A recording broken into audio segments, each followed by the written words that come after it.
Yo, what's up, YouTube? Mr. Landison Dwight here. I want to make a video on how to make a proper quote when bidding a job as a general contractor. I've been a general contractor for 8 years now, and I've seen a lot of videos on how to do it, and most of them are real good and they give real good ideas, but I just wanted to add my own. So first and foremost, when doing a bid, obviously do emails. I've seen some people do those yellow, white, and pink papers that they sell at the 99-cent store to give their quotes. Don't do that. It's always more proper to send an email.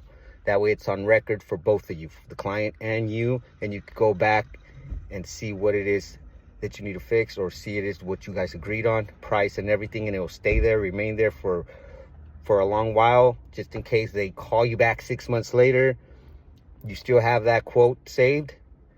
Even so, always review it again before sending it again if it's been that long. But okay, so when writing a quote, when you go walk a job, they're gonna ask you, what's the ballpark number? Don't ever give a ballpark number. Don't ever. They're gonna ask. They're gonna say they're not gonna hold you against it, but they will. It's happened to me where they tell me, just give me a number, ballpark it, I'm not gonna hold you on it. And then you tell them, and sure enough, you go to your quote, it's a little bit over, and then they get at you and they said, oh, I thought you said it was going to be this much, so now you have to explain yourself. So rule number one, do not give a price when walking or after walking a job site. As a matter of fact, always wait about 2-3 days to send your quote. It's just better. You'll look like more professional, it'll look like you're busy. It'll just, trust me, it'll work better for you. Number two, when doing a quote, don't ever just put, let's just for example, $10,000. If you're doing a job, however big, however small, don't ever just give $10,000 as a price. I always do $10,273, maybe even throw some cents if you want to throw in some cents. It just looks more professional. It looks like you actually did numbers, and they won't try to work with you that way. If you just give them $10,000 and they don't know what the heck, it seems like you just threw a number, so they're gonna be like, oh, can you do it for this? But if you send them a written one on email, everything priced up, as in the sense of in a package, don't ever break up your price either. I don't care what they say that you're jipping in, and I know a lot of comments are gonna be like, oh, you're jipping. There's no need to break up your price. Honestly, 90% of the time when they ask me to break up the price, I already know I'm not gonna get the job. So there's no need, no point in wasting your time and breaking down that price, because you're not gonna get it anyways. So, like I said, when you're doing the numbers, never put a solid number. Always add a number that just has random cents, dollars, everything. That way they won't try to work you down. Trust me, that works all the time. Don't send it until 2-3 days afterwards. Make them wait a little bit. Make them seem you did your math. Because you should. You should always go back. Because I've said numbers when I started, and then I sit down and I do the quote, and it's like way more, or just a little bit over, or you forget some stuff. So it's never going to be that number that you throw in. Just go home, do your math, and send them an email. Now, when sending an email, your contract, always, I have like 6-page contracts, and it's not even because it's a lot of work.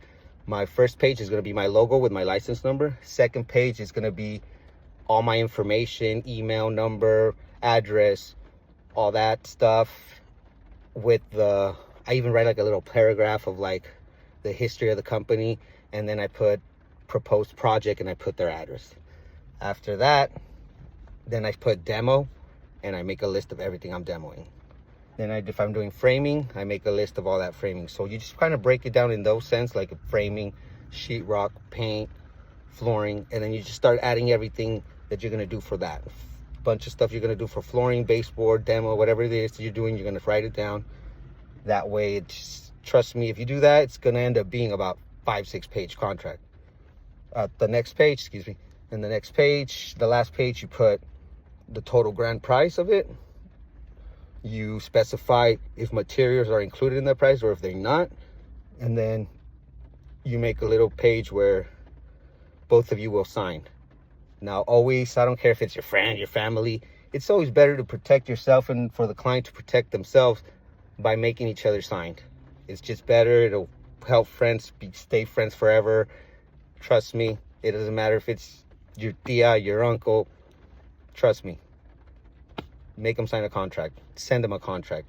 It's for their well-being and for your well-being. Okay?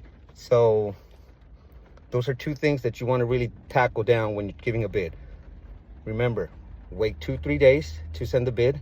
Never give a price, a roundabout price, ballpark, then and there. And always don't do solid numbers. Remember, if it's $10,000, $10,232.63, whatever the case, trust me, it'll work better. You'll get more jobs. And that's how you should do a quote. So hope that works. Like, subscribe. Peace.